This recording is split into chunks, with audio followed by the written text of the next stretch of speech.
Imagine a boy just 8 years old, alone on the cold streets, searching for cardboard to cover himself while the rest of the world barely notices he even exists. His name is Lucas. After another day fighting off hunger, he discovers something he never thought he'd see up close, a bracelet glittering with diamonds, lying right by the trash outside a fancy restaurant. But it's not just the jewelry that catches his eye. Tucked between the sparkling stones is a tiny note, almost hidden. Unsure of what to do, Lucas makes a decision that could change everything. He decides to find the bracelet's owner, the millionaire Helena Vasconcellos, famous for being cold and distant. As he walks in, hands shaking with nerves, Lucas is met with suspicious glares and harsh questions.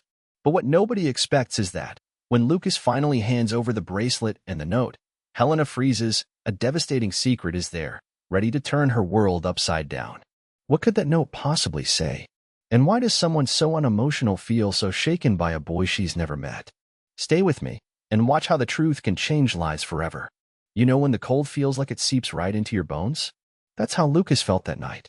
He was only 8, but already knew every crack in the asphalt, every hidden corner under the city's eaves. He was wrapped in the biggest piece of cardboard he could find. Still, the wind always seemed to find some bit of skin to chill. The cardboard creaked every time he shifted, trying to find a spot on the sidewalk that didn't hurt as much. The street doesn't sound the same at night as it does by day.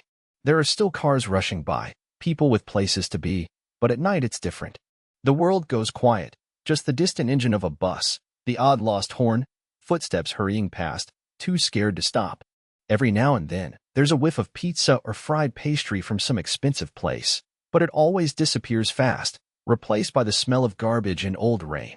Lucas's stomach growled loud, so loud he put a hand over it, as if that could make it stop somehow.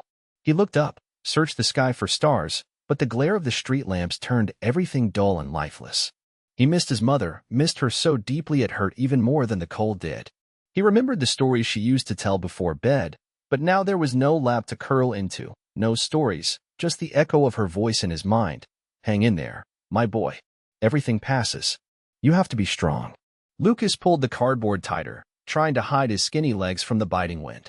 He fought hard not to cry, even if no one would see. He'd already learned crying on the streets doesn't change anything. He listened to the cars for a while, not thinking of much, just feeling the tightness in his chest. Out of the corner of his eye, he saw another boy curled up across the street under a shelter. He didn't know his name, but he knew he was the same, just another kid hiding from the world. He couldn't sleep. His belly screamed so loud it felt like a drum inside him. Lucas thought about his favorite foods, sweet buns from the bakery, hot rice with eggs. A lump blocked his throat. If he had at least a coin, maybe he could get a stale snack. But all he had in his pocket was an old button and a crumpled candy wrapper. A police siren shattered the silence, and Lucas pulled himself in tighter, gripping the edges of the cardboard. He wasn't afraid of being arrested. He was scared of getting kicked out of his spot. He'd already been yelled at, shoved aside, lost almost everything since his mother left. At night, in his mind, the city belonged to no one, and little kids had to stay invisible. Still trembling, Lucas tried to believe tomorrow might be different. Deep down inside, he clung to a kind of hope that refused to die, even when nothing made sense anymore. He remembered the promise he made to his mom, whispered softly on the last day she managed to smile at him. "I'll be good, Mom. I'll be honest. I'll take care of myself, just like you asked." The wind picked up, and that fine drizzle started, the kind that doesn't soak you right away, just makes everything colder. The cardboard was getting damp around the edges. Lucas looked around for somewhere more sheltered, but this was all there was tonight. He rested his head against his arm and tried to think of his mother, just the good things, the smell of her cake, her laughter, her stories about being brave. A thick tear rolled down his cheek. He wiped it away quickly, pretending it was just rain, not sadness. There was a moment, between the passing cars and the howling wind, when everything stood very still. Just the sound of his own heart pounding, the emptiness of someone wishing for a miracle. Lucas squeezed his eyes shut tight, trying to banish the fear. He pictured someplace warm, a bed, a blanket, his mother calling him close. For a few seconds, he forgot about the pain and the cold. But soon enough, his stomach ached again, and the street pulled him back. He heard the muffled laughter of some teenagers as they passed, but it disappeared quickly. No one looked at the boy sleeping under the awning. No one stopped to ask if he had a name or needed anything. It was like he was just another shadow on the sidewalk. But for him, every minute of the night was a battle. Even though he was so small, Lucas knew he had to survive the cold if he wanted to find anything the next day. A scrap of bread, a bottle of water someone hadn't used, a forgotten coin. He pulled his knees up to his chest and shivered hard. That ache for his mother never left his chest. But she was the one who calmed his thoughts at times like this. Lucas closed his eyes, breathed in slow, trying to imagine that her arms still wrapped around him. He whispered, just for himself, "I can do it, Mom. Just one more night. Just one more night." The street stayed cold, the sky dark, the boy curled into himself. Life felt too heavy for someone his age, but even so, somehow, Lucas managed to hold out for the sunrise. The next morning, the light crept in slower than usual. It was a gray morning, the kind that makes the city center look faded. Lucas had been awake for ages, even though there was nobody to wake him. The cold pavement never let him sleep for long. Who needs an alarm clock when you've got a freezing wind or a random honk? He crawled out from under the awning feeling weak, his belly aching with a hunger that felt ancient. He scratched his arm, grabbed his dirty cap, and set off, eyes always on the ground. He only stopped to peek into bins, behind gates, overturned cans, anywhere he might find a bottle, a can, something he could sell for bread. This time, he went straight for the big trash bins outside the fanciest restaurants. Everyone knows rich people's trash is a goldmine for those at the bottom. He looked both ways, trying not to draw attention. Digging through the garbage near a posh restaurant always made him nervous. The security guards could come out, or someone might yell at him to get lost. But the biting cold in his bones was worse. The first bin was packed with pizza boxes, the smell a mix of old sauce and wet cardboard. He grabbed a piece, careful not to get it messy. He'd come back for it later if he found anything better. Further ahead, near a sidewalk so shiny they must scrub it every day, he spotted a bag thrown aside, the kind with a brand logo, half open, looking like someone had ditched it in a hurry or out of carelessness. No one nearby. Lucas hesitated. He stared at it for a few moments, heart beating weirdly, as if someone were watching, just waiting for him to do something so they'd have a reason to kick him out. But the city at this hour was silent. One last look around, and he reached out his hand. The bag was heavy, heavier than he'd thought.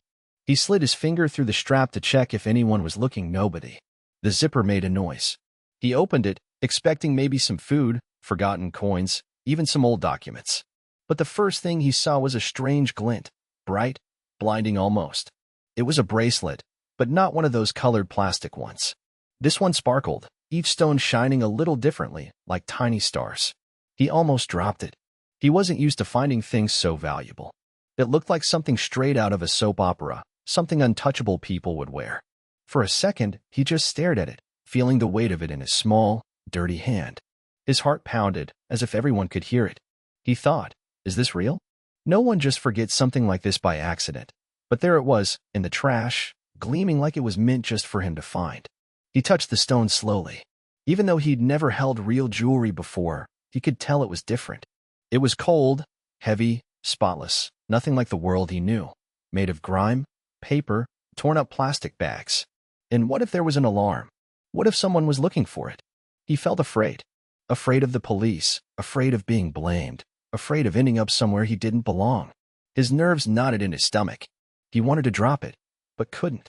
There was something about the bracelet that pulled him in. It wasn't the money, it was something else, some strange feeling, a need to understand why it was there. He was scared of what to do next.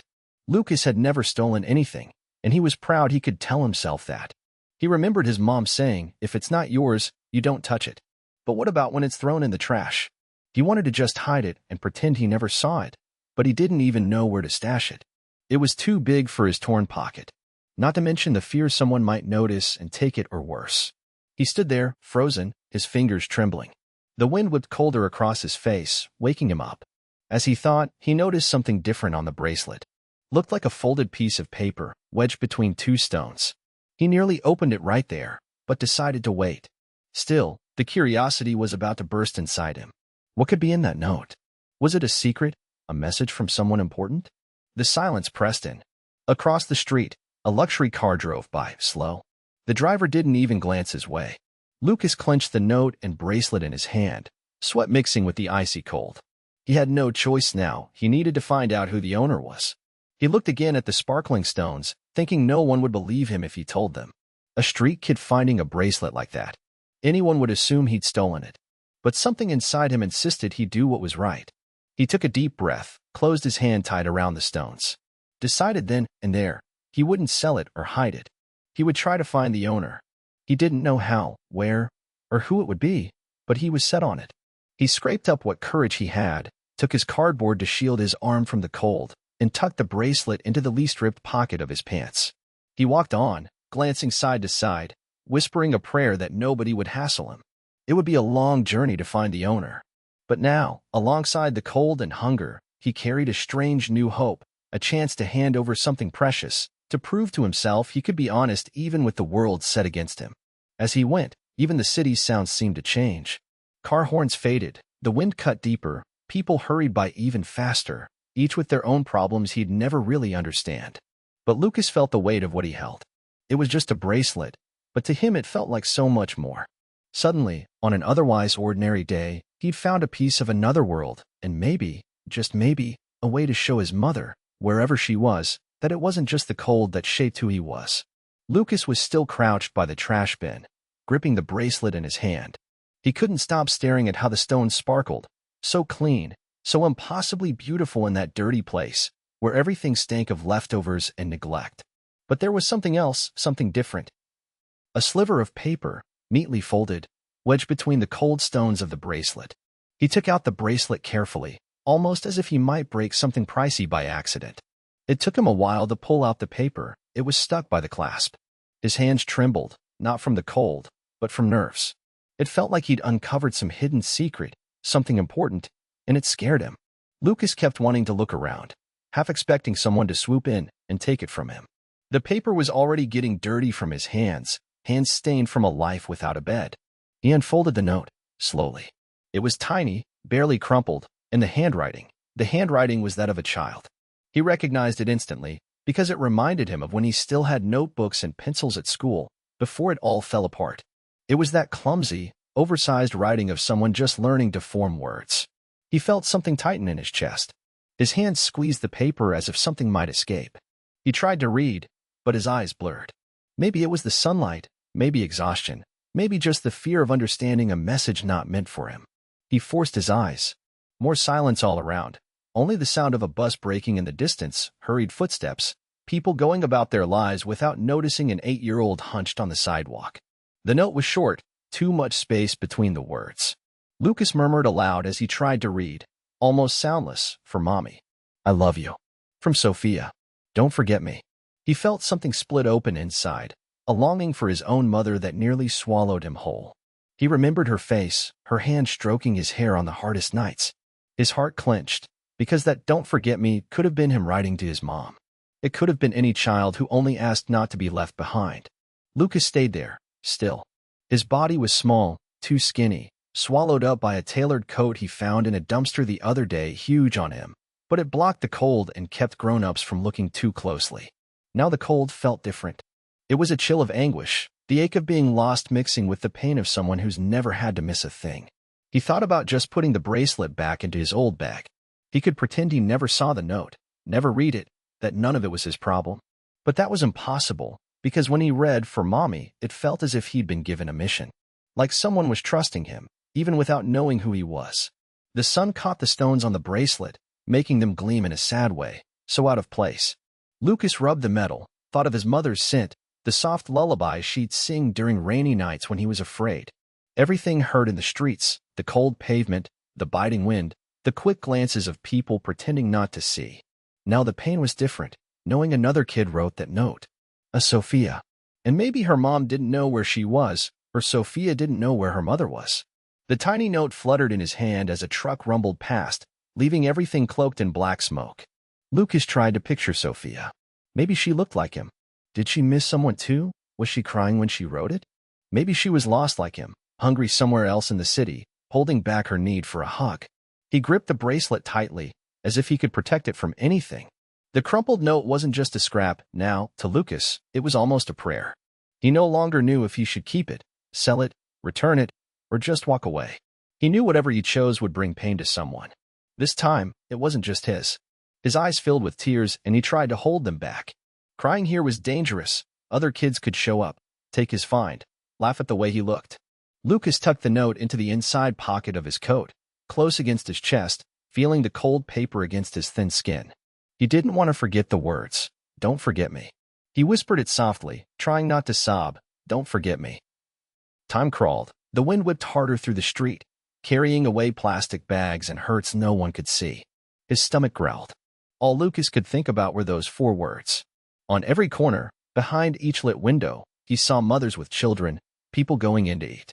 He knew he had to return the bracelet, but more than anything, he felt that note needed to find whoever truly deserved it. He stayed there, frozen toes throbbing in his worn-out sneakers, hoping night would fall slowly, because now everything felt heavier. He looked at the bracelet in his hand, the note in his pocket, and realized he would have to choose. Should he listen to fear or to courage? There was no question. His world would never be the same after that dirty scrap of paper and a sentence written with longing. The cold grew sharper as night deepened. The wind cut through the cracks between the buildings, making Lucas's skin sting as if the air had teeth. Huddled behind a battered cardboard box, he held the bracelet like the shine of the stones might burn his dirty hand.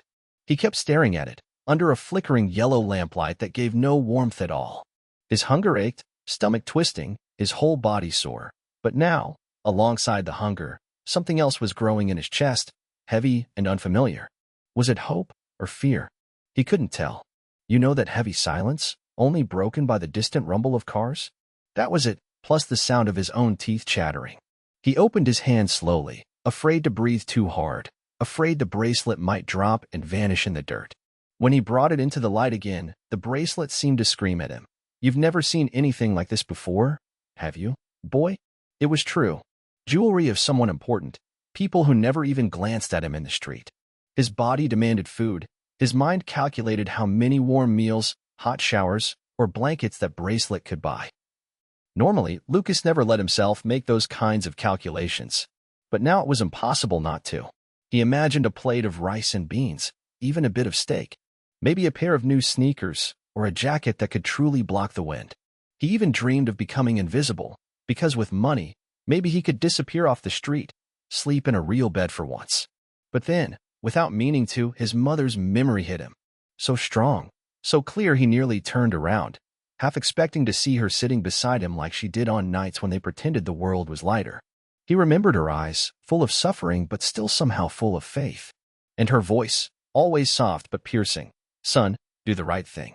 Be good, even if nobody's watching." Lucas's hand started shaking, and his chest filled with the kind of tears that made his back hurt. The cold on the street was bad, but nothing hurt more than craving a hug, a stroke of hair. It's okay now, even when nothing was really okay. He closed his hand around the bracelet, as if it were something dangerous to handle. He looked down, thinking up 1,000 excuses. Rich people didn't miss what they lost. No one would care if a street kid disappeared with a piece of jewelry. He'd already lost so much. Couldn't he, just once, take the easier road? But his mother's voice kept coming back, stubborn and insistent. It was as though she was still holding his hand, like she did when they crossed busy avenues. But she wasn't here anymore. She wouldn't love him more or less if he did right or wrong. Still, he knew, if he closed his heart off now, he'd lose every last piece of what she'd left him. His face grew serious. Small, but determined. Eyes watering, he looked again at the bracelet shining in his dirty hand and thought of a different future, not with money, but with pride. The kind that means you're not trash, even if the whole world says you are. The note was still there, folded, stuck between the stones. He stared at it. What if the owner's like everyone else, mean, thinking I just wanted to steal it? What if no one believes a street kid? The fear only grew. But he knew what he had to do. It took a long while to decide, the hunger gnawing, the sky slowly shifting to gray, a bird beginning to sing. In those moments before sunrise, when it felt like no one was watching, Lucas found courage. He wiped his face on his sleeve, rubbed his tear-streaked eyes. He hid the bracelet inside his coat's inner pocket, tucking it away where no one would steal it. He thought of his mother again, imagined her smiling, tired but always rooting for him. He repeated quietly to himself, "Be good, even if the world isn't." The street started filling with people on their way to work, cars beeping, street vendors arranging their goods. He stayed quiet, sitting, listening to the noise, waiting for the fear to fade or turn into courage. He didn't know which. He sat for a while, hunger still pressing in, but a tiny spark of faith warming his chest. His decision was made. Lucas was going to find the owner of the bracelet. Not for a reward, It never even crossed his mind to ask for anything in return, but because he needed to believe in his mother's words, he needed to know he could do what was right even when the world pushed the other way. When he finally stood, his legs were unsteady, but he knew he couldn't stay put waiting for a miracle. He looked at the street, the sky, all the gray, and shut his eyes for a second, begging his mother for strength. Each step was heavy, but his heart beat solid, repeating, "It's better to be good. It's better to be good." And that, deep down, was what led him out, made him turn his back on the cold, on fear, to go after what he knew was right. The world as it was felt far too big for one boy alone. But Lucas, in his small way, grew larger, just for choosing honesty. And even hungry, even cold, what he carried now wasn't just a jewel in his hand, it was what his mother had left inside him. The day was nearly finished, the sky a swirl of orange and gray, as if the whole world was worn out. Lucas stumbled with exhaustion, clutching that sparkling object in his pocket so tightly his wrist hurt. He wasn't used to beautiful things. Usually, everything he owned was dirty, old, or broken. Yet that bracelet kept shining nonstop, attracting eyes even under the filthiest rag. As he walked, the cold wind blew harder, and Lucas tugged his worn-out jacket higher to cover his ribs poking through his skin. Cold was the kind of pain that stung like hunger. And when he asked people about the bracelet, he kept hearing the same name, Mrs. Helena Vasconcellos. As soon as her name came up, people's tone changed, like they were talking about someone from another planet. A rich, powerful woman, with a house so huge the trees outside seemed tiny. With the address in mind, Lucas kept walking. Every street got cleaner, the sidewalks smoother, the gates taller, even the air smelled different. Here, there was none of the trash he knew, none of the frantic yelling from downtown. Just silence, that cold hush of a rich neighborhood. No one smiled on the street, everyone hurried by, giving him sideways glances. When he finally got close, he could see the tall black iron gate. It was bigger than any door Lucas had ever seen, with twisted designs like crowns. Behind the gate was the start of a garden, all green, flowers in neat rows, the kind of thing he usually only saw through the railings of closed parks. He stood there for a while, just taking it all in, feeling the weight settle on his shoulders. Lucas clutched the bracelet in his pocket, sweating cold even with the icy wind. The wall was spotless, no graffiti, not even a smudge. It wasn't just a wall to keep people out. It seemed built to keep out sadness too. But here he was, patched together, feet stained with dirt, still smelling of old cardboard.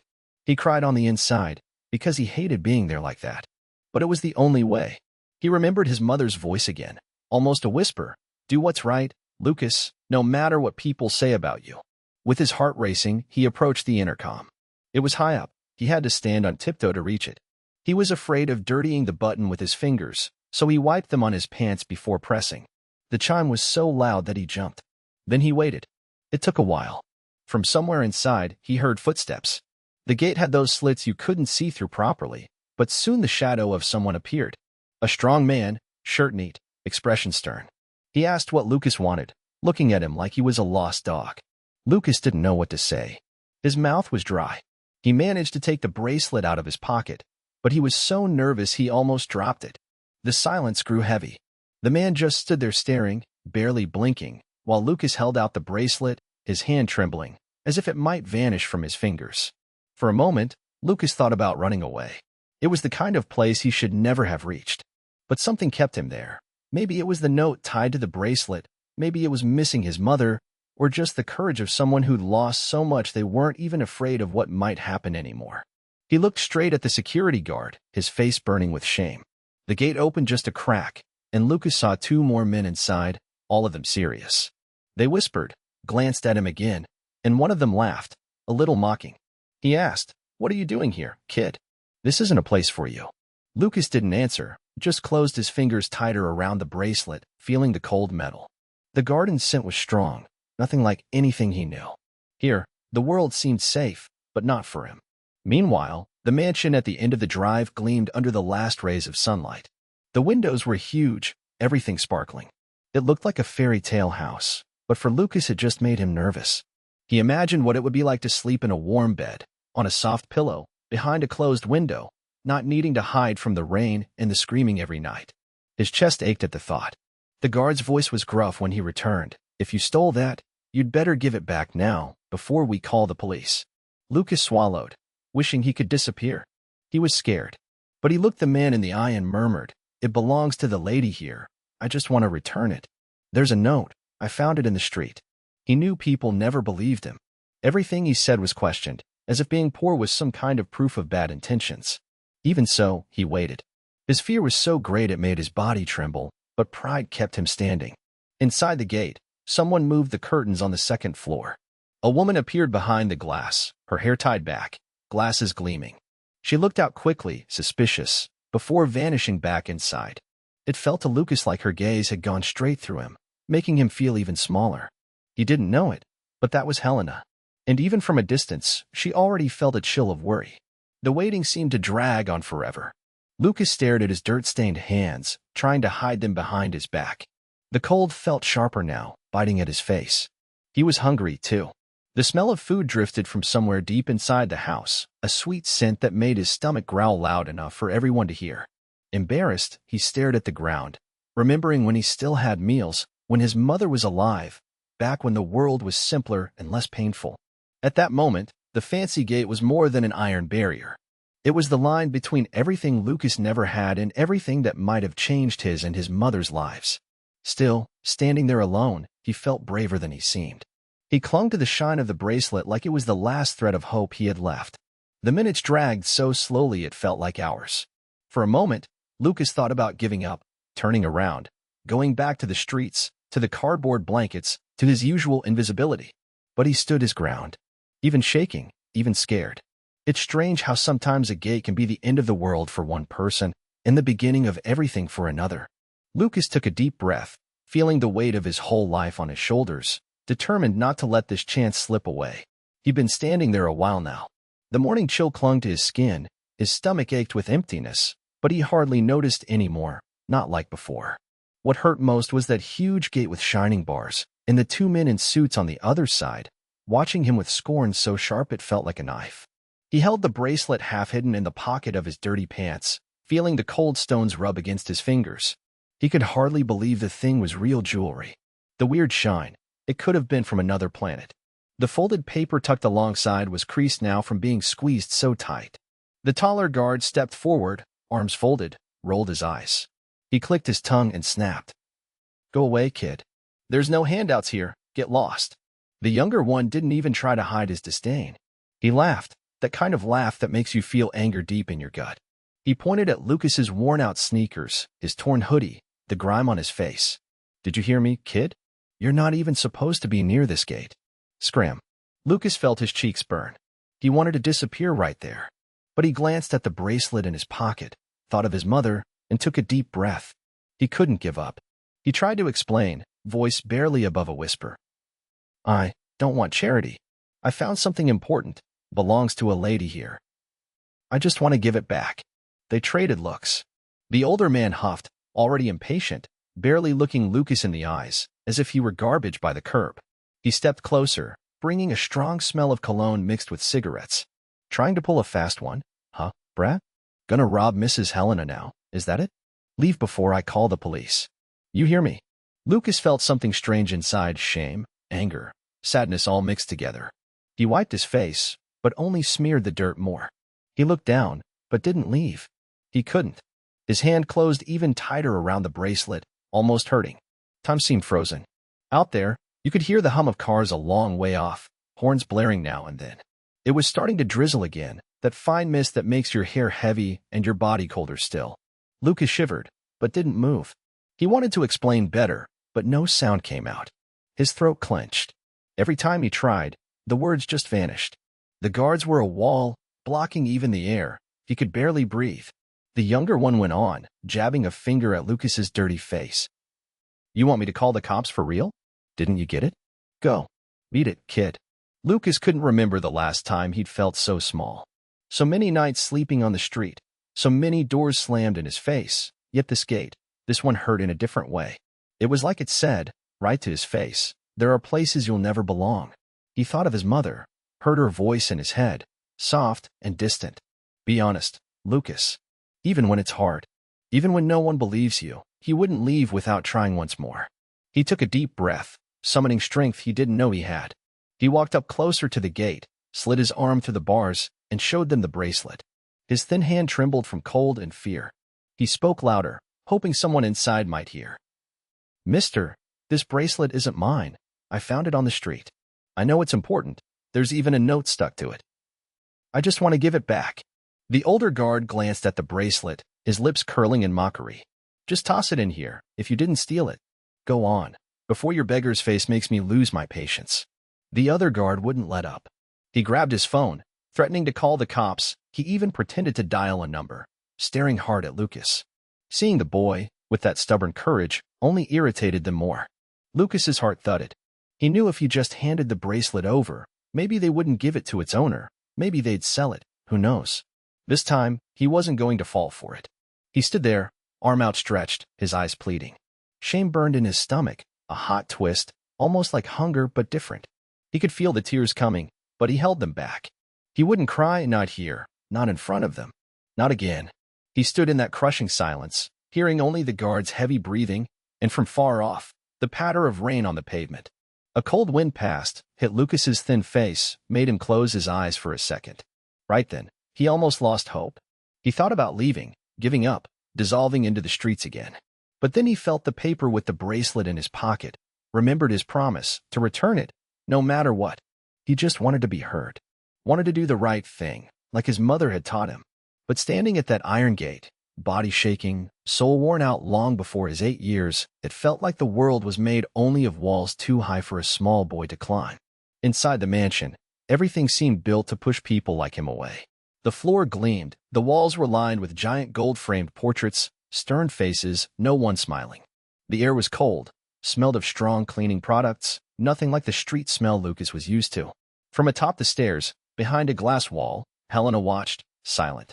She saw the skinny boy being shoved, clutching something in his hand, eyes down, not knowing where to step.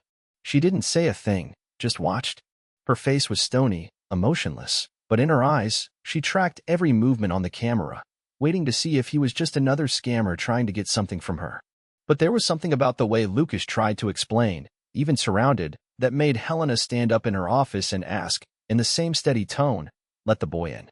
In the huge living room, Lucas's footsteps echoed under the high ceiling. He walked in slowly, stealing glances at the giant windows, searching for someone familiar, something he might recognize. But there, everything was otherworldly. The weight of being alone in that space pressed on his skin. His fingers trembled as he clutched the bracelet, trying to hide it, but also showing he had no intention of making it disappear. Helena stood leaning against a column. Her outfit was perfect, hair tied back, makeup flawless. She looked like a statue. She didn't bother with "good morning."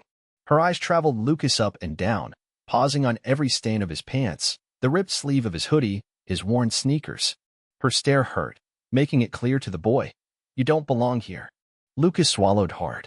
His heart pounded so fast it hurt.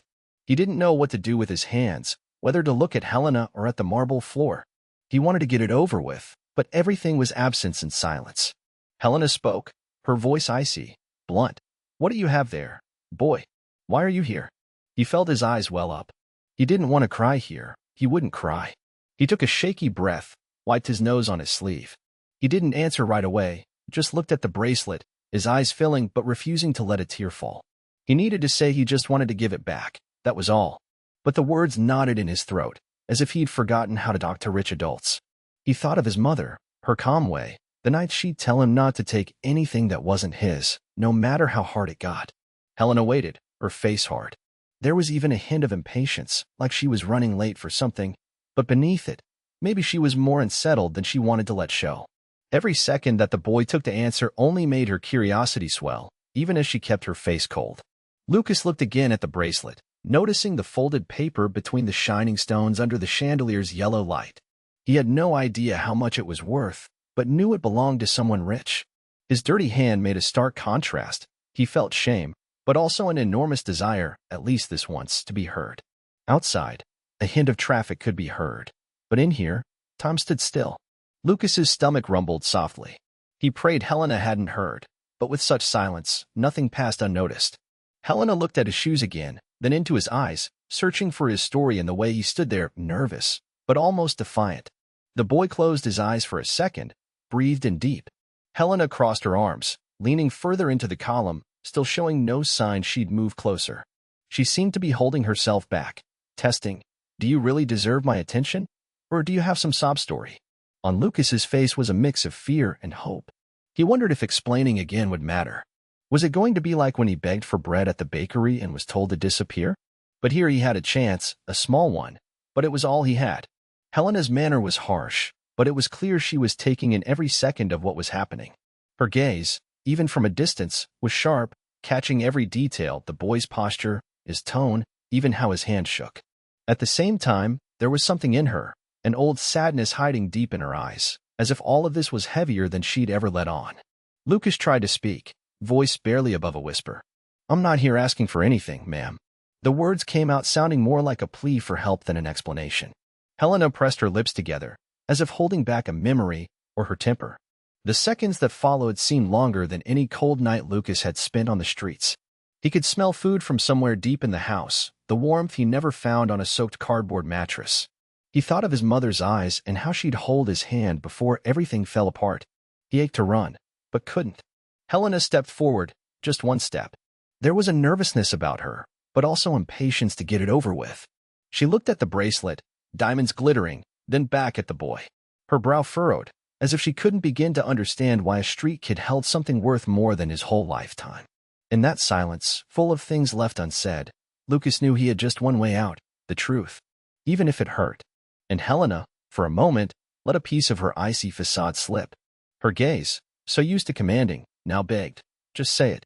This matters, even if I don't want to show it." So there they stood, him, clutching the bracelet between trembling fingers, holding back tears and fear, her, rigid but restless, and between them, only the truth waiting to come out. The mansion's marble floor was cold, sending a chill right through Lucas's bare feet. The lights were bright, leaving no dark corners to hide in. He didn't know what to do with his hands. He took his torn cap off, put it back on, then finally gripped the diamond bracelet, pressing in, afraid to let it drop. Helena stood there in the hall, eyes fixed, chin tipped forward, as if daring every word to cross the boy's lips. There was no warmth in her eyes, just the waiting patience of someone used to being served, never surprised. Lucas breathed in. The mansion smelled strange. Soap, expensive perfume, maybe flowers from an arrangement in the living room. Everything was new, but not good. It was scary, as if he needed permission just to disturb the silence. He hugged his own shoulders, feeling the thin, worn fabric clinging to him. His words came out soft, but he forced them, because his mother always said the truth had to be spoken, even if your voice shook. "I picked this up out front." Lucas stretched out his hand, showing the bracelet. His fingers were dirty, but he'd done his best to clean up before coming in. It fell near the trash bin outside. "I didn't steal anything, ma'am. I just came to give it back. Maybe you're missing it." Helena pressed her lips into a line, not a muscle in her face moving. But her eyes latched onto the bracelet, recognizing it. Only then did she step forward, her heels echoing, sharp and hollow, in the vast corridor. She took the jewel from Lucas's palm, keeping her distance as if it were something dangerous. Lucas still held the little note he'd found with the stones. He hesitated, glanced at the floor, and then, finding the last drop of courage in his pocket, held it out to her too. "I found this stuck to it. It's not mine. I didn't read it. My mom always said honesty was worth it, even when all you have is the truth." When he mentioned honesty, his voice trembled. He felt a pang in his stomach, not hunger this time, but shame, or fear she'd think he'd taken the jewel. He even wanted to apologize again, for just existing in such a spotless place. Silence settled once more. You could hear, far off, a muffled roll of thunder. Helena stared at the bracelet, then carefully unfolded the note. Lucas noticed her hands were shaking, just slightly. She held her breath and read, her eyes skimming quickly over the words. Gradually, her face lost color. At first, it looked like all the blood had drained away. Her chin trembled, barely noticeable. It wasn't the same coldness as before. Now it was shock, like a wave of grief breaking through. Lucas, not understanding, watched, his big eyes trying to make sense of what was happening. He wondered if he'd done something wrong. He felt small, out of place. He shifted his feet, staring at his dirty toes on the expensive floor. His heart beat so hard it seemed to echo off the walls. Helena walked to the corner, leaned against a glass table. Her hand gripped the note as if it were her own pain. Her eyes grew wet, but not a tear escaped. She stood still, her shoulders tense, and only the sound of her shaky breathing showed that something was breaking inside. Sensing the heavy air, Lucas tried to explain again, even softer. I don't know what it says. Sorry if I did anything wrong, ma'am. I just wanted to return what wasn't mine. She closed her eyes, her face completely changed. She was no longer the Iron Lady everyone knew. For a few seconds, she was only a lost mother, doubting her own memory. Each time she read the note, her lips whispered a name Lucas couldn't quite catch, Sophia. Outside, the rain started to pour. You could hear the thick drops against the windows. The sound clashed with the absolute silence in the hall, as if time itself had stopped. Lucas glanced at the door, thinking he should go, but his legs wouldn't cooperate. His body seemed to belong only to the cold and fear. Helena finally looked at him, her gaze a mix of gratitude, shock, and a doubt so deep it hurt to see. She wanted to ask 100 things, but the words wouldn't come. She took a deep breath, let it out slowly. Right then, Lucas seemed even smaller before her, but at the same time, there was a courage about him that made him almost 5 centimeters taller. He swallowed hard, fighting not to cry. He missed his mother more than ever, and deep down he just wanted not to be seen as a thief or a liar. The mansion shrank around them. The stern portraits on the wall watched silently. Helena ran her fingers over her face, quickly wiping away any sign of a tear. The slip of paper, once so light, now weighed a ton in her hand. Time stretched, every second lasting forever. And there they were, a broken woman, and a boy who only meant to return what never belonged to him. Nothing made sense, but the world kept spinning outside, with rain, the rush of headlights, and broken dreams shuffling down the wet sidewalk. Lucas bowed his head. In his chest, only the hope that being honest, even when you're poor and have no future, might still mean something to someone. In that huge room, everything suddenly felt too small. The bracelet glittered in Mrs. Helena's palm, but the little piece of paper, that paper weighed more than the jewel. She looked at it, read it once, then again, but this time every word seemed to cut. You could see she'd gone pale. Her once rigid, perfect face now seemed to give way, folding in ways no one was used to seeing. Helena walked to an armchair by the window, her hand trembling just a little, trying to hide it. She sat slowly, as if afraid the chair might vanish. Outside, the honking and the insistent wind shaking the garden trees could still be heard, but here inside, there was only silence. Lucas stayed several steps back, wondering if he'd done something wrong, because since he could remember, adults with that look never meant anything good. Helena said nothing. She just stared at the paper. There was a bent corner, a blue, wobbly child scrawl, smudged ink. She held it like it was a dangerous secret. She couldn't hide her shock now. For a moment, her eyes went from Lucas to the note and back again, but she said nothing, just fear and surprise. The boy dug his fingers into his threadbare pockets, not knowing what to do. He stared at the cold floor, tried not to think about his empty stomach because right now, hunger wasn't the only ache inside. This was a deeper emptiness, an anguish that made him hold his breath. The house lights threw a strange glare over his wild hair, and for a second, time seemed to freeze. On the paper, Helena read the word "mommy" twice, and suddenly it was like she'd been punched in the chest. She gasped, too loud, and Lucas shrank, his eyes welling up. Tears didn't fall, not yet, but they threatened. Mrs. Vasconcellos tried to keep control, but her hands, so steady for so long, shook as if lost. Outside, a stronger gust banged a window and startled a maid in the corridor, but nobody noticed. Inside, Helena's look weighed a ton. She ran her eyes over the child's letters again, the faded date, 5 years ago, right in the month her daughter had disappeared. You could even hear the small wheels of the wall clock ticking. Lucas held his breath, not knowing if he should brace for scolding or thanks. He just wanted out, just wanted back to the street. Cold or hungry, it didn't matter, because the silence was harder to bear than freezing outside. He kept his head down, barely looking up.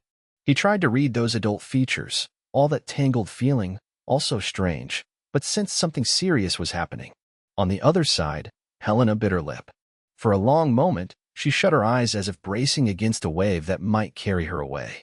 She closed her hands over the slip of paper, then loosened her grip, unable to decide whether to keep it or tear it up, hide it or show it. For the first time, the rigid lady had no idea what to do. Her mind started to race, replaying everything. Sophia's disappearance, the fruitless searches, all the sleepless nights, and now, that handwriting, those words, that bracelet. Her heart hammered so hard it felt ready to burst. And, for a split second, she noticed the boy's face, so small, so thin, so lost. For just a moment, she could almost see her daughter there, hands dirty, whispering softly. "Where did you find this?" she asked, so quietly the words barely made it out. It wasn't really that she wanted to know, she just needed to hear her own voice, to prove she was awake. Lucas hesitated, barely moving his lips. "Over there, near the restaurant's garbage out back." "It was on the ground, ma'am," he swallowed, eyes dropping to his shoe. The name Sophia didn't leave her lips yet. It was just on the paper, but now it haunted everything. Helena opened the note again. She only wanted to feel her daughter, just to hear the girl's voice again, but didn't know if this was a dream or a nightmare. She brushed her hand lightly over her eyes, as if willing the tears back in. A truck thundered by outside. In the middle of all that noise, only the two of them were breathing. Lucas could feel something was wrong, but he didn't ask, he couldn't. His fear mixed with a desperate urge to help, but there was no room, not even to shuffle his feet. The powerful woman, used to commanding and dismissing a crowd, never betraying a flicker of emotion, now sits alone, drowning in a past that stings. The heart of stone begins to soften. And when she finally looks the boy in the eye, her own are shining, not with anger, not with authority, but with confusion, pain, and an old, aching longing. Silence falls thick between them, each lost in their own world. Yet something is shifting that neither quite understands. It's a secret too big for both of them, but right there, in that instant, there's no going back. The silence feels strange, almost unbearably heavy. Lucas catches the scent of the house, a trace of expensive perfume mingled with the icy tang of polished furniture and windows shut tight against the world. He doesn't know whether he ought to stand or sit. Donna Helena's stare pierces him, hard and steady, but every so often, her eyes flicker, as if tears threaten, and she won't let them show. She clutches the bracelet in her hand. She turns over the note, reading every letter, as if searching for some hidden message. Lucas fidgets, twisting his fingers together.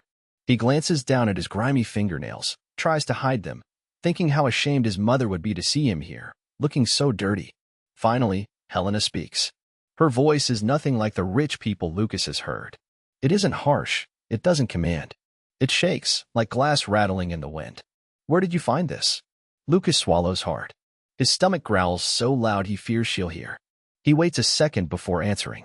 "By the dumpsters. That street with the fancy restaurant. I was picking up cardboard. You know, for covers, it gets cold at night." The woman closes her eyes, as if remembering the place. But she doesn't cut him off. She just waits, frowning in concentration. "Was anyone else there? Did you see anyone?" "A girl, maybe." He drags up the words from somewhere deep, from those tangled scraps of memory hunger and exhaustion leave muddled. "It was early. I was alone. Lots of people on that street, nice cars, well-dressed folks. But no girls. Just saw a woman throwing out some stuff, but she wasn't a kid." Helena holds his gaze, still searching for a clue. Have you ever heard this name before?" "Sophia." Lucas turns the name over in his mind. For a moment, it sounds familiar, one of those names you hear someone call out in the street, then forget. But for some reason, the name prickles something inside him, the way only bad memories do. "No, I don't think so." Helena seems to deflate a little, but she doesn't give up. She clutches the bracelet tighter, her eyes a little wetter. Lucas notices she's looking at him differently now, almost as if she sees something just beyond his shoulder. "The note. Did you read it?" Lucas shakes his head. "No, ma'am. I can't read real good." She draws in a deep breath, looks at the paper again. Her eyes are shining now, not with anger, but with something else. "Pain, maybe." She tries again. "Did anyone ever give you jewelry like this? Do you remember a present? Someone inviting you somewhere?" The boy thinks. His heart is pounding so hard it feels like the whole big house might collapse on him. He smells coffee from the kitchen, a strong, bitter scent, and realizes, for a moment, he's more afraid of his hunger than of Mrs. Helena. But he pushes his mind to remember. "When I was little, my mom used to give me those bead necklaces, you know, the cheap ones from the street market. But real jewelry? Never."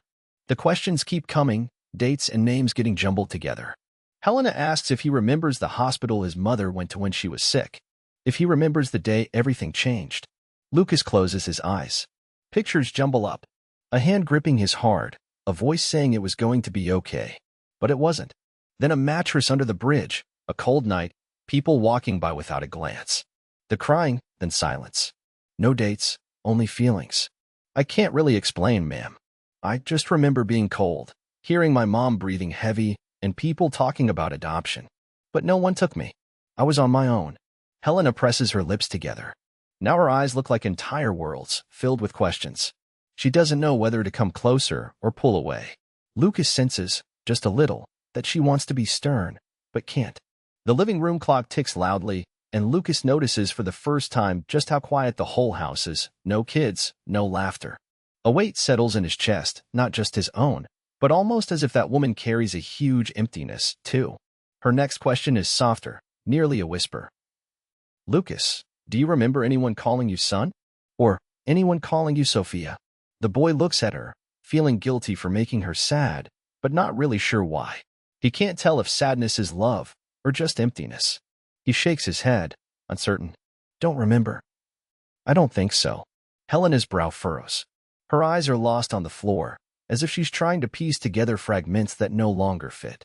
Lucas wants to run, but also, maybe, to be hugged, though he can't remember how that felt. The silence now feels a little less frightening. There's a shared pain in it. Helena looks at him again, and this time her voice ticks out a little slower. Would you like to have a bath? Maybe eat something? Lucas's eyes go wide. For the first time, a shy smile almost creeps to the edge of his mouth. He gives a tiny yes, more out of embarrassment than habit. Deep inside, he hardly believes it. But before he leaves, Helena gently touches his shoulder and says, soft as a promise, I'll find out, all right? I'll find out everything. Lucas doesn't understand, but in that touch, for the first time in ages, he feels a different warmth, a warmth of hope, of someone who's lost everything, yet still wants to win something back. That morning, wind crept in through the cracks of the mansion's huge windows, cold and damp, carrying up the smell of wet earth from the street. Helena sat in a plush chair in the living room, but nobody would guess she owned it all from the way she gripped her own hands, as if frightened of herself. She watched Lucas, perched at the very edge of the sofa, feet not touching the ground, waiting. The boy stared at the floor. The clock on the wall looked enormous, ticking off not time, but the distance between them. Helena's voice, calm, weak, broke the silence first. Tell me again, what do you remember about that place? When you were small, before everything, you talked about the smell of coffee and bread in the kitchen. How did you know about that, Lucas? The boy bit his lip. He thought so long before speaking, it was as if you could hear him hunting for courage. On his face were only wide, dark eyes and a tense mouth, as if every memory hurt. I remember playing on a red rug. It had a pattern, you know, some flowers. I would fall there. The woman would laugh. She made a kissy sound on my forehead. He stopped, his throat clamped on something thicker than spit. Helena looked away, struggling to keep anger or hope from showing on her face. She knew that rug by heart. It was in the TV room, where Sophia would spend hours on the floor, drawing. The way Lucas spoke wasn't like a child making things up. He didn't even realize those memories meant anything. Silence fell again, heavy as rain against the windows. Outside, cars passed by, nearly muted, as if everything in the house had gone deaf. Lucas hugged his knees, staring at his dirty feet. Shaking, he didn't know if it was from cold or fear of more questions. I used to dream about a song. It played every morning. It was pretty. Sometimes I wake up sure I'll hear it again. Helena hung her head, eyes wet but not a single tear fell. The song came from a toy music box, one she gave to Sophia every time the girl was sad. No one outside the house would know that tune. She cleared her throat, breathing deep. Lucas, before I ask anything else, I need to know. Do you have anything with you? Something from way back. Lucas's face went blank for a second. He dug through the pockets of his old coat and pulled out a worn red button. Found it in my pocket the other day. Don't remember when. Been having it a long time. Just a button. Doesn't do anything. Helena saw the color, the little raised design, recognized it from one of Sophia's old shirts. For half a second, the air left her body, but she held herself steady as stone. Inside, she was grappling with the fear of being wrong. All these years, hope had proven a traitor, but now there was no hiding. It was like a slip of paper among jewels, a familiar smell among an ocean of rotten memories. In the days that followed, the house turned into another world. All the luxury shrank away. It was just Helena, Lucas, and the questions no one could answer quickly. She arranged the DNA test as if scheduling heart surgery, in secret, with careful steps, urgent but hushed. Lucas didn't really grasp what was happening. He only knew it mattered, because every time someone walked near, they whispered, sideways glances full of nerves, as if scared to lay a finger on him. The nights dragged on. Lucas slept in a fancy room, but couldn't close his eyes without fear. The mattress smelled new, but he missed the street, strange as that was. The mansion was too quiet. No birds, no street vendors yelling, just the furniture creaking, and the wind-blowing curtains that seemed to have never moved before. Lucas rolled over, clutching the blanket tight as if trying to disappear.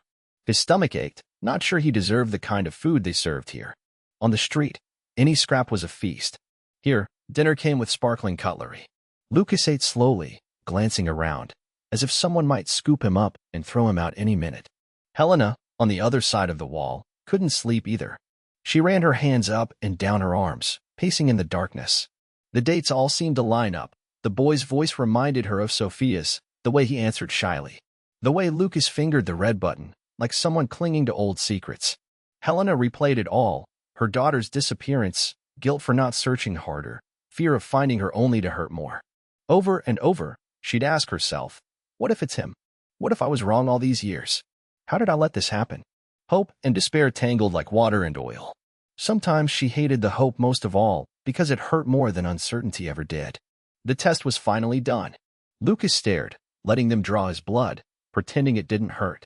Helena looked at his spindly arm, wondered how so much courage could fit in someone so small. In the lab's hallway, she clutched her purse like it held an entire world, holding out for the impossible. The drive back was nothing but pure silence, the rush of tires in the rain, cars smeared into shapelessness through fogged-up glass. No one talked about the hours to come. Time seemed to slow with every heartbeat. Helena watched Lucas across the room but didn't have the nerve to sit by him. He, on the other hand, asked for nothing, didn't cry, but had fear in his eyes, the fear of losing the last sliver of hope, the fear of being less loved than that old bracelet had once been.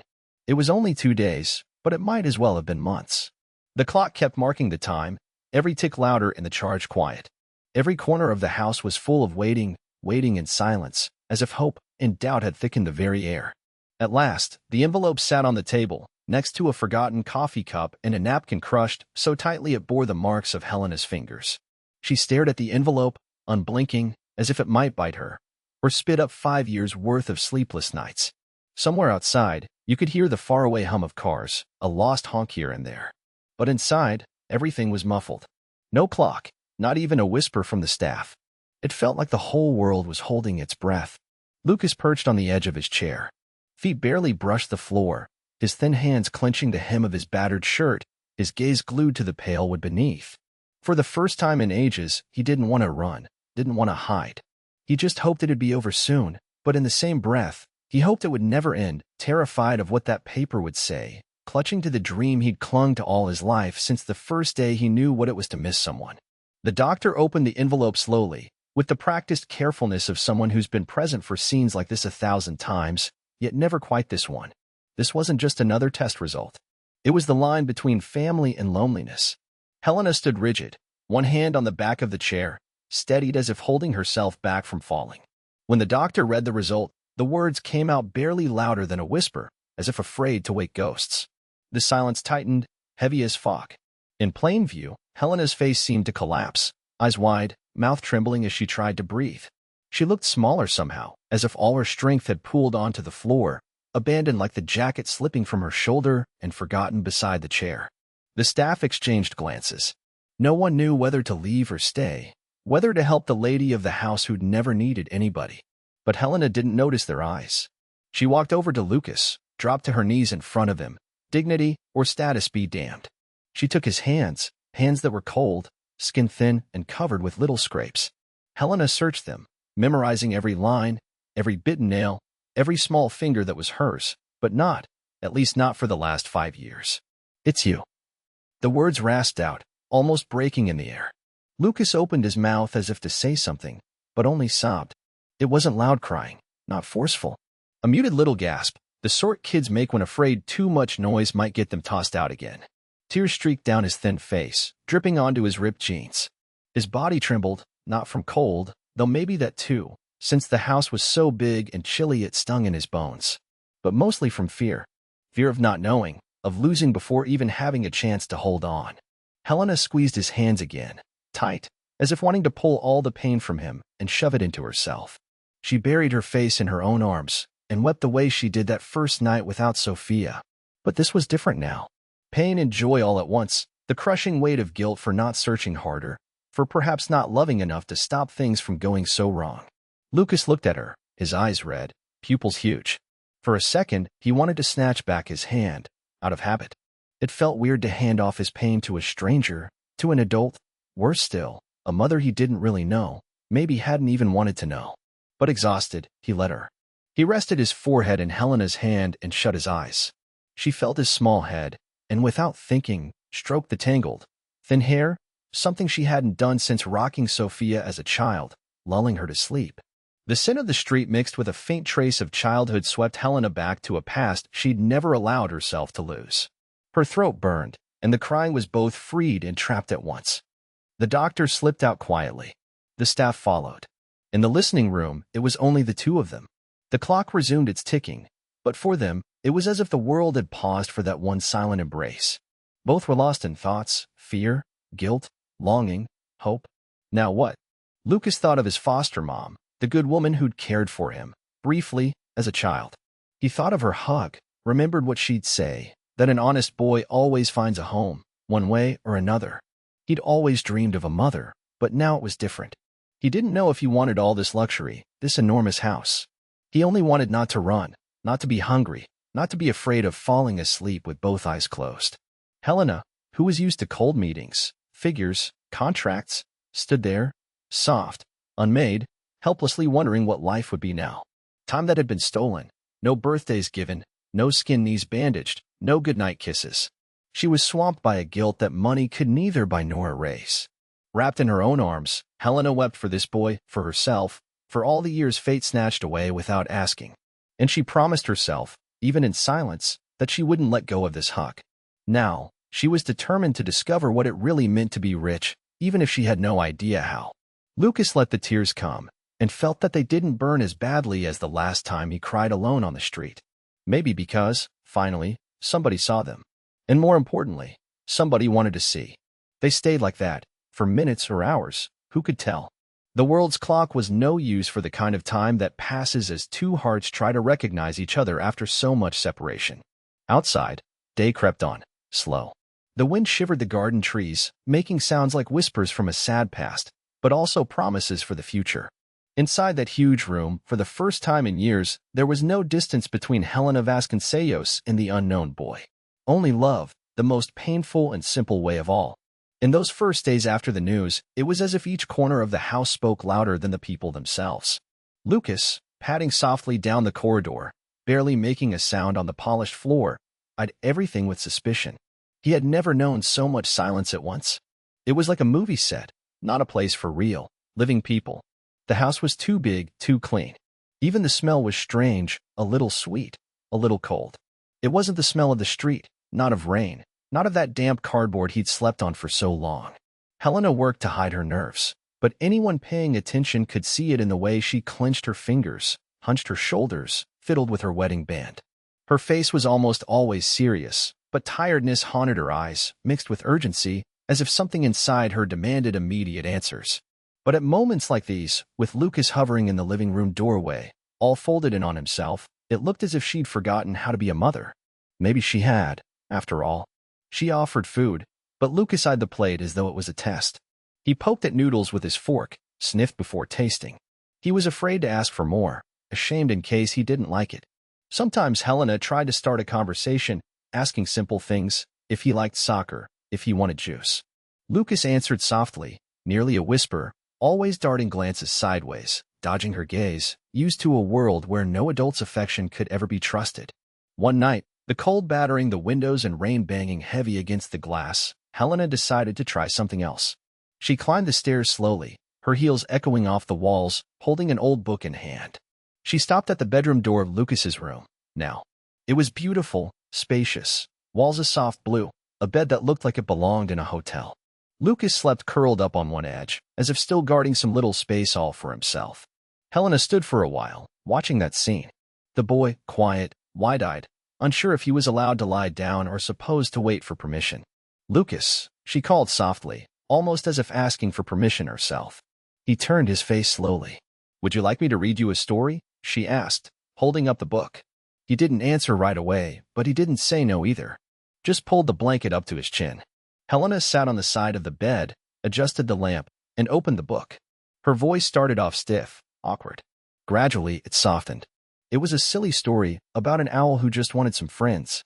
Lucas's eyelids drifted shut, and before the story's end, Helena realized he was breathing deep, one hand loose outside the blanket. She stayed for a while, watching the boy that was hers now but somehow still felt so distant. She wondered what all his nights on the street had been like, if anyone had ever told him a story, or if it had always just been the sound of cars and strangers hurrying past. Helena didn't bother to stop her tears. They were silent, the way you cry when you finally understand the weight of what you've lost and the luck of having something returned. At breakfast, Helena tried again to reach him. She made hot chocolate and buttered bread, just the way she remembered making for Sophia years ago. Lucas tiptoed in, eyed the food, eyed her, stood for a moment, uncertain if he was allowed to sit. Helena gave a quick gesture with her hand, trying to smile. It's for you. Go ahead. It's warm. Taking the cup, Lucas nearly dropped it. The sweet smell made his stomach ache with longing. He drank slowly, staring at the giant table, so different from the sidewalk, where he ate hunched over a plastic bag. Helena tried to start a conversation. Have you ever had hot chocolate like this before? Lucas thought, swallowed. My mom used to make it. When she could, he answered. His voice was small, but steady. Helena's chest tightened. She wanted to hold his hand, but restrained herself. Gave him his space. The days began to settle into something different. Lucas, still wary, started to explore the rooms in silence. He was afraid of breaking anything, afraid he'd mess up with the faucet, or take too long in the shower and someone would yell. But little by little, the newness lost its edge. One afternoon, Helena walked into the living room and saw Lucas tucked away, reading an old bit of newspaper. She smiled, sat down beside him. Just stayed there, saying nothing. At night, the story ritual became routine. Helena started asking what Lucas wanted to hear. He took his time to decide. Then, suddenly, he began inventing, mixing street memories into the book plots. What if the owl slept in a cardboard box, huh? One night, as Helena got up to leave, she felt a small hand tug her sleeve. Lucas, still not meeting her eyes, whispered shyly, like an apology, will you stay till I fall asleep? Helena felt something melt inside, clung tight to her feelings. She sat back down, this time closer. Sure, she said. And so it went, slowly, sometimes tripping over their own steps. More glances, a shy hug here, a quick laugh there. No one was sure what to do, but they were trying. The house's stillness began to change. Now you could hear spoons clinking, doors opening and shutting, a child's voice, laughter. For Helena, every small gesture was the start of a new world. For Lucas, still scared but wanting to believe, every smile was a chance at hope. And there, in the warmth of a lap nearly forgotten, in the patience of getting to know each other, broken ties began, somehow, to mend. That night was different. There was a strange tension in the air, a heavy quiet falling over every room in the mansion. Helena couldn't sleep, couldn't even look at her big, perfectly made bed. She sat adrift, shuffling papers, surrounded by notes, old photos, documents no one else would find coherent. It was as if the past had come home, pounding at the door, refusing to leave. In the hallways, the lights were low. Helena walked barefoot, feeling the chill of the marble floor. The living room clock neared 3 a.m., but time meant nothing, just an urgent need to understand where her daughter had been. Or rather, where those other missing children might be. For days, she had dug through every file, called old contacts, used the Vasconcelos name to open doors, pressured lawyers, demanded investigators keep quiet. Something rotten was going on. Strange documents, repeated names, forged records that didn't fit. Every time she learned something new about illegal adoptions, a cold rage burned through her. She pictured Lucas, little, alone, frightened, in some shelter's empty bed, asking what he'd done wrong. She thought of Sophia, her smiling girl, becoming just a number in a dusty file. In her father's old study, she caught herself staring at the family portrait on the wall. It was from years ago. In the photograph, Helena didn't smile. Her husband didn't either. Only the little girl, snuggled in her mother's lap, beamed. Now, sitting at that desk, Helena could feel the weight of the portrait pressing down on her. She wanted to cry, but she couldn't. The pain showed up a different way now, quieter, drier. On the computer, each new name became harder to swallow. Missing children, hushed-up cases. Per parents, too powerless to search. Stories just like Lucas's, only the neighborhoods and faces were different. At dawn, she called the police chief, no beating around the bush. She told her what she suspected, handed over everything she'd gathered. For the first time, she didn't ask for discretion, she asked for justice. Her voice shook as she repeated, "It's my daughter who disappeared. But these other children. There's someone's children, too." That very morning, several teams sprang into action. All day, headlines broke. Journalists at the front gate. A helicopter circling overhead, neighbors peeking out from behind their curtains. But this time, she didn't mind the attention. Helena wasn't trying to protect her own name. She wanted to expose what no one else saw. Her phone rang almost nonstop. Lawyers, friends, people warning her it was dangerous, urging her to play it safe, work behind the scenes. She didn't even answer. Restless, she paced back and forth, Lucas's face haunting her, how wary his eyes were, the hunger lurking inside them, the flinch whenever he heard a loud noise. In the living room, Lucas watched everything from near the window. He was leaning against the glass, arms crossed, half curled in on himself. He tracked the movement of police cars, heard reporters shouting Helena's name, but he seemed far away. The flood of people made no sense to him. Helena saw the fear in his eyes and wanted to hug him, but didn't quite know how yet. It was only when the police chief arrived, late in the day, that it all finally began to sink in. She brought documents, evidence, testimony from shelter workers, recorded audio files. It all added up. There was a group behind multiple illegal adoptions, and Sophia, or Lucas, was one of the victims. Looking through those papers hurt. Case numbers, lawyer names, records. But behind every sheet, another child, alone, like him. Night fell slowly. The mansion, lit up, drew attention from the street, but inside, there was only silence and a strange, heavy fatigue. Helena, curled up on the couch clutching the stack of files, felt a wild urge to disappear, to lie down and sleep for weeks. But she also felt a new spark, a courage she never knew she had. Suddenly, money seemed different. It was no longer about parties or bank statements. It was about making enough noise for someone to listen, giving a voice to those nobody else heard. She had never really understood what it meant to have power. She'd spent her life chasing contracts, numbers, titles. Now all that seemed insignificant compared to the chance to save another child, to spare another mother what she'd been through. As always, Lucas approached quietly. He looked at Helena, face a bit dirty, hair tousled, a look far too serious for such a small boy. He was afraid of getting in the way, but he couldn't resist. He sat down gently beside her, silent. They sat together, staring at nothing. After a while, Helena reached out and stroked his hair, carefully, almost awkwardly. "We're going to help other kids, aren't we?" she asked, voice soft, meeting his eyes. Lucas only nodded. He seemed sad, but there was a different kind of light in his eyes. For the first time, he looked safe, almost as if he could believe that he might have a future here. That night, Helena understood the real value of what she had. It was the chance to change someone's fate, to be a mother, even if she wasn't quite sure how, to give other families what hers had almost lost forever. Outside, the rain began to fall.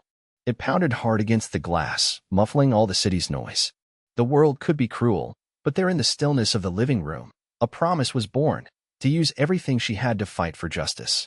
And never again look away from someone else's pain. The sun that Saturday felt hotter than ever, reflecting off the tall buildings, burning the asphalt and making everything shine. Expensive cars began lining up in front of Helena's big house, one after the other, engines rumbling, the gates opening only for people in suits and fancy dresses, journalists with huge cameras, reporters fixing their hair and checking their microphones as they rattled off rehearsed lines. From his corner of the living room, Lucas watched all this commotion, pressed close to the glass, peering out with a mix of fear and disbelief. He was dressed in brand-new clothes, a crisp white shirt, tailored pants, polished shoes, everything freshly pressed. But even so, he couldn't feel like he belonged. His hands shook, and he kept fidgeting with his fingers, eyes cast down. His world had always been so different, made of cardboard, cold, rain, fear. Now he was here, waiting for something he couldn't name. Helena wasn't far. Before leaving her room, she caught his gaze in the vanity mirror. She saw the effort he made to swallow his nerves. She didn't really know what to do either. Her chest ached, but in a way that was different from before.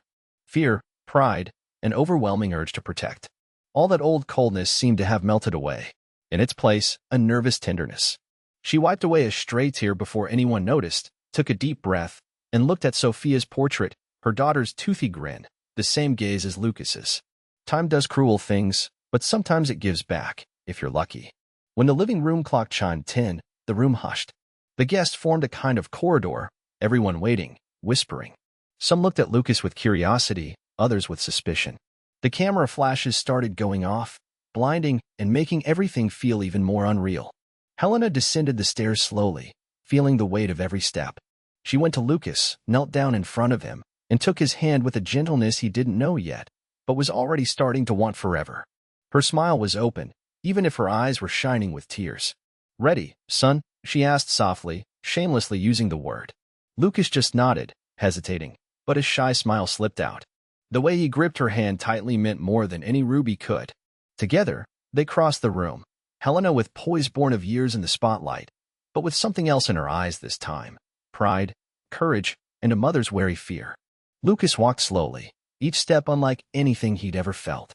The heat from the lights, the subtle scent of expensive perfume, even the softness of the carpet underfoot. He'd never known anything like it before. Helena took the microphone. Her voice trembled just a little. She looked out over the crowd, business associates, shareholders, politicians, the wealthy, people who'd always seen her as an elegant wall. Helena smiled and began as simply as she could. Today I have something more important than achievements, shares, or titles to show you."